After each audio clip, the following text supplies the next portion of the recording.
D'ici 2050, la population du continent africain va se situer entre 3 et 4 milliards et les démographes l'estiment à 4,4 milliards à l'horizon 2100, ce qui constitue en un point douté le marché de l'avenir. C'est la raison pour laquelle les Américains, les Asiatiques et les Européens se battent à coups de milliards de dollars pour conquérir cette clientèle.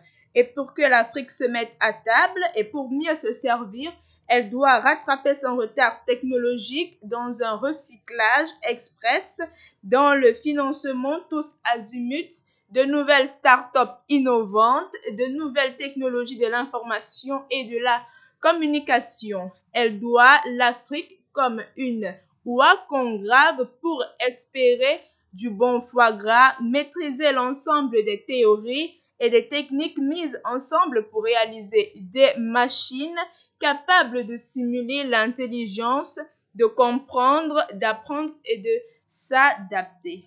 Mesdames et messieurs, vous êtes les bienvenus à votre programme Economy First sur Africa TV.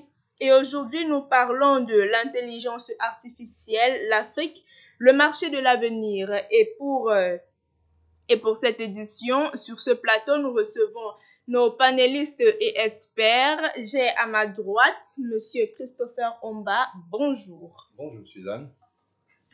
Et à ma gauche, je vous présente Monsieur Fomba Collins, qui est ingénieur en informatique, qui a 9 ans d'expérience dans la FinTech. Bonjour Monsieur Fomba Collins et bienvenue. Merci. Bonjour Suzanne.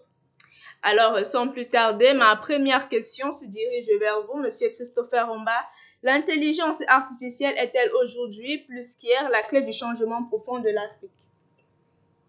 Incontestablement, quand on regarde les avancées de certaines firmes, certaines corporations telles que Google, telles que Uber, telles que Amazon, on est quand même flatté du niveau de performance qui n'aurait pas pu être atteint s'il n'y avait pas des algorithmes poussés. C'est dire que effectivement, l'intelligence artificielle peut être un levier pour le développement de l'Afrique.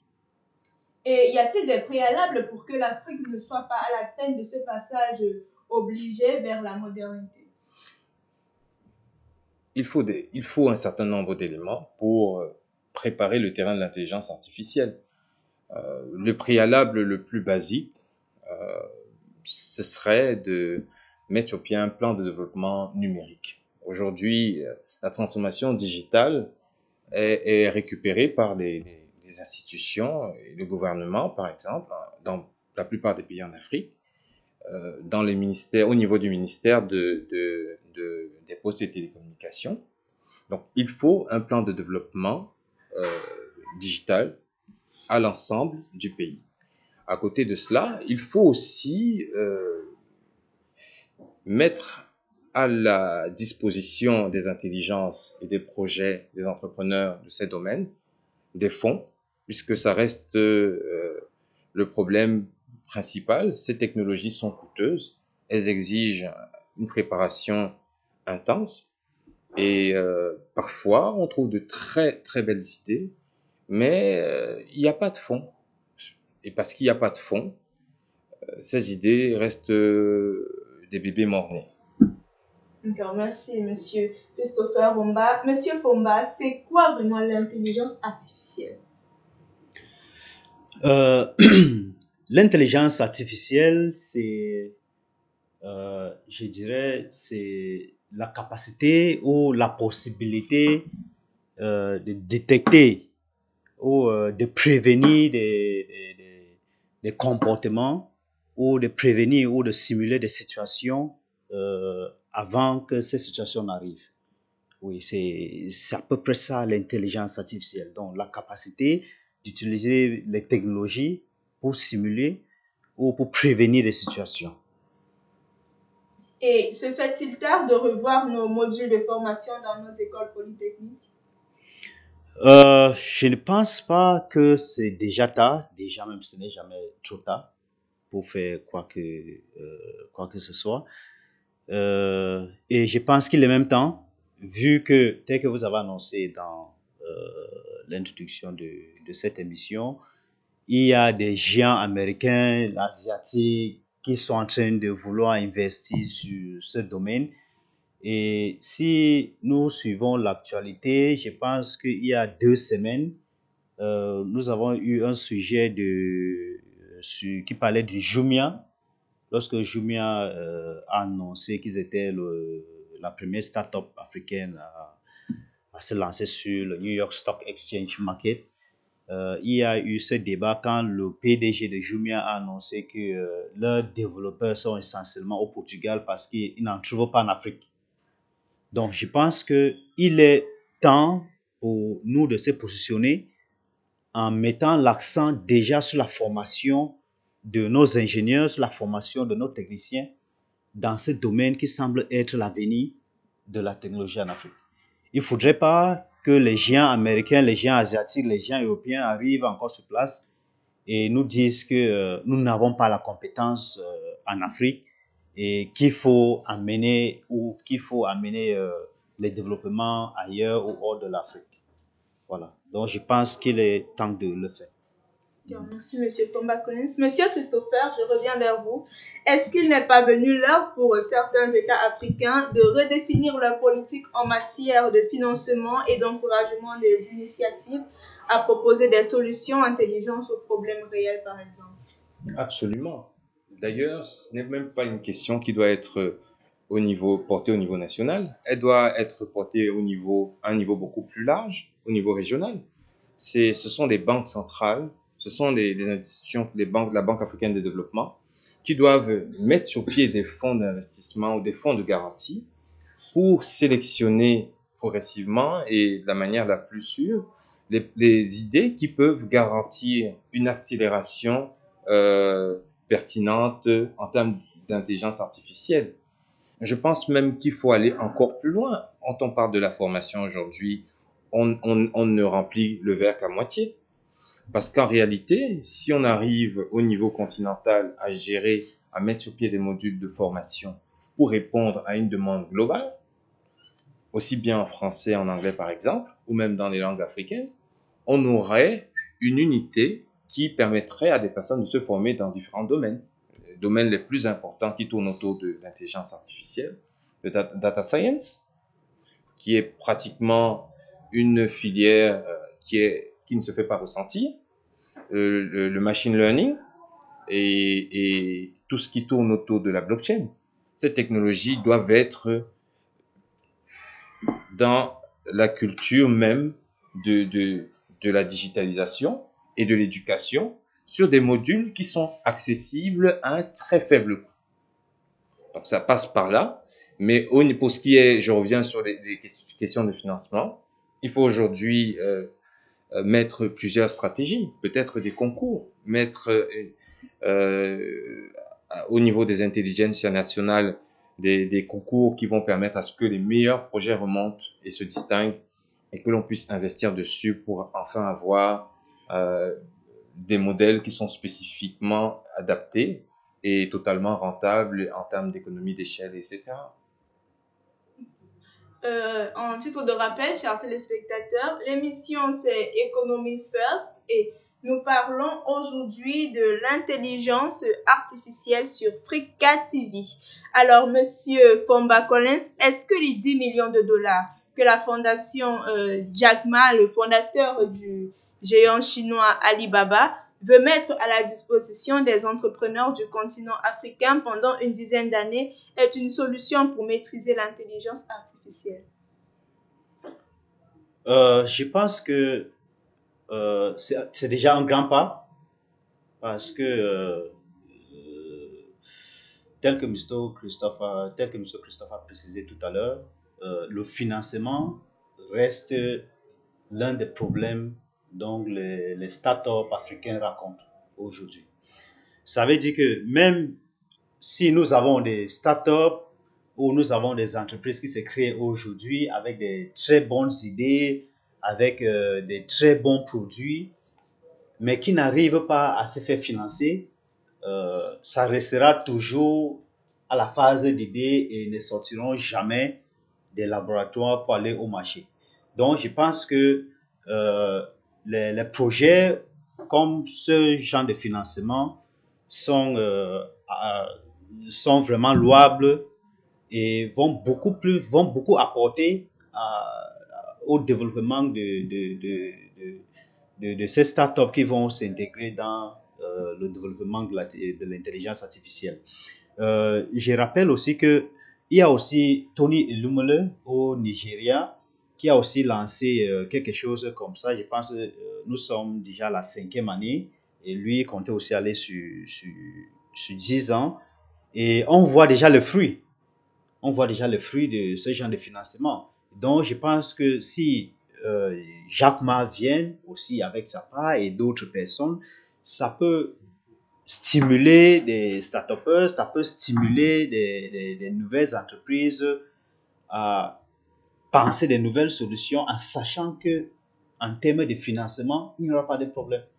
Parce qu'il ne faut pas aussi oublier qu'il y a beaucoup de start-up qui naissent aujourd'hui et qui ferment 2 ou 3 ans après à cause du manque de financement. Pas parce que le projet n'est pas bon, pas parce que la solution n'est pas bonne, pas parce que l'idée n'est pas bonne, mais parce qu'il n'y a pas l'argent pour financer la structure jusqu'à arriver au produit final et mettre le produit sur le marché.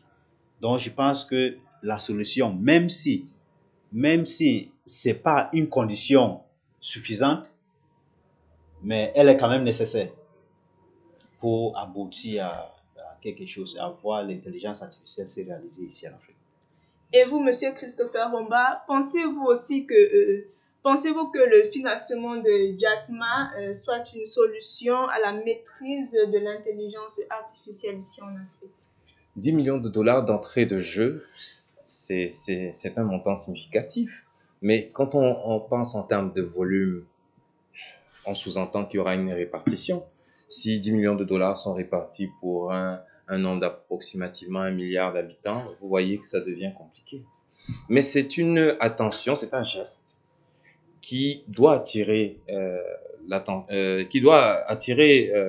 les pouvoirs publics des différentes nations pour ouvrir l'intérêt sur le financement des technologies innovantes. Mais je veux aller un peu plus loin. On pourrait mettre sur pied une taxe pour financer des innovations technologiques en Afrique et une taxe d'un prélèvement sur un type de transaction, par exemple transaction douanière ou alors n'importe quel autre type. Juste une entreprise, chaque entreprise du continent africain ne donnait que 10 000 francs pour financer les innovations, on aurait vraiment énormément, on n'aurait même pas besoin de 10 millions de dollars, parce que 10 millions de dollars, c'est pas mal, c'est un geste qu'il faut accepter avec beaucoup de recul et beaucoup d'ouverture d'esprit, mais c'est pas suffisant. Le besoin est tellement fort et les possibilités sont infinies. Ça veut dire que si on n'a pas défini préalablement déjà la vision, on va aller dans tous les sens. À côté de cette vision, on peut ouvrir des couloirs par secteur. Un secteur, par exemple, de la banque doit avoir des innovateurs, créer des solutions financières pour répondre aux problèmes de financement des micro-projets des masses, accompagner, par exemple, aussi au niveau de l'assurance par des produits d'assurance santé, l'ensemble des populations qui vivent sur le territoire africain. Donc, c'est un peu ça. Et à côté du géant chinois de la vente en ligne, il y a l'américain de la société Action Simplifiée, la SAS, qui veut investir 500 milliards de francs CFA dans la ressource humaine pour l'accès des opérateurs locaux à ces dernières technologies liées à l'intelligence artificielle. Un programme qui devra s'étaler sur 3 ans. Décidément, l'Afrique a le nouveau marché de l'avenir, n'est-ce pas? Oui, avec sa population qui a un potentiel qui est sous-utilisé, avec son taux de croissance qui reste qui est aujourd'hui extrêmement intéressant, l'Afrique va se donner les moyens de devenir un marché le marché à conquérir. Donc, le pouvoir d'achat des Africains va lui aussi augmenter, comme ça a été le cas en Chine. Et c'est pas un investissement qui est généreux, c'est un positionnement qui est tactique. Mais c'est aussi une façon de faire comprendre aux autres que les marchés internationaux sont saturés, l'Afrique est suffisamment riche de promesses, et en termes de créativité au niveau culturel, en termes de besoins et d'exigences, en termes de développement de produits, le couloir est tellement ouvert que je suis sûr que cette firme va se retrouver dans une mer de très très gros sous, parce que 500 millions, 500 milliards de dollars, 500 milliards de francs CFA, c'est bien, mais l'avantage au niveau économique, c'est que les travailleurs ne sont pas coûteux, ils pourront mobiliser plusieurs task force et cumuler un niveau d'expérience sans précédent. L'avenir de SAS sera probablement sur des créneaux ou sur des produits qu'on n'imagine même pas encore, mais ce sera vraiment impressionnant. Merci, Monsieur Christopher Omba. Je vais clôturer ce programme avec vous, Monsieur Fomba Collins. L'Afrique, le nouveau marché de l'avenir, quelle est votre opinion? Je pense que, vu la population de l'Afrique et vu des potentiels qui ne sont même pas encore exploités, je dirais à 30%, je pense que les potentiels sont vraiment énormes ici en Afrique et ces potentiels sont sous-exploités. Raison pour laquelle nous voyons tout le monde essayer de courir vers l'Afrique pour essayer de prendre une part de marché. Chacun essaie de prendre sa part de marché sur ce qui n'est pas exploité. Et rappelons-nous que la plupart de ce que nous essayons de développer ici en Afrique existe déjà ailleurs. Donc, il faut qu'on cherche d'abord à arriver au niveau où les autres sont déjà. Et après, on va se mettre au même niveau. Après, on va chercher à se mettre au même niveau avec eux. Raison pour laquelle, quand ces grandes entreprises savent que s'ils se placent peut-être en Europe ou aux États-Unis ou dans les zones asiatiques, il va falloir encore beaucoup de temps ou beaucoup d'investissement pour faire la concurrence avec ce qui existe déjà dans ces milieux. Or, en Afrique, il y a encore beaucoup à faire, déjà sur les bases qui existent d'abord ailleurs, qu'on peut importer. Je prends par exemple, si on doit faire l'intelligence artificielle en Afrique aujourd'hui, on ne va pas commencer par les fondations. Les fondations ont été déjà mises en place, les langages de programmation ont été déjà développés, il y a déjà des techniques, des techniques de conception des systèmes pour l'intelligence artificielle. Or, tout ça sont déjà faits. Or, ici en Afrique, nous allons juste utiliser ces techniques, utiliser cette technologie pour avancer et développer quelque chose qui peut donc arriver au niveau mondial. Donc, je pense que vu le potentiel de l'Afrique qui est sous-exploité, vraiment le marché est encore, disons, vierge. Je peux même dire le marché est encore vierge et à exploiter. Merci, Monsieur Fomba Collins. À en croire le tout nouveau rapport 2018 de My African Startup 100, des secteurs dans lesquels il faut investir sont répertoriés: la finance et la technologie, fintech, les services et le commerce, avec la palme d'or aux start-upers ouest-africains suivis de l'Afrique de l'Est. Merci à vous, Monsieur Christopher Omba, d'avoir honoré de votre présence ce plateau de Economy First. Merci aussi à vous, Monsieur Fomba Collins, d'avoir accepté notre invitation. C'est ici que se termine cette édition de Economy First sur Africa TV, chers téléspectateurs. Surtout, n'oubliez pas de vous abonner et de liker nos vidéos. Nous nous retrouvons très prochainement, certainement, pour une nouvelle édition d'Economy First. Merci.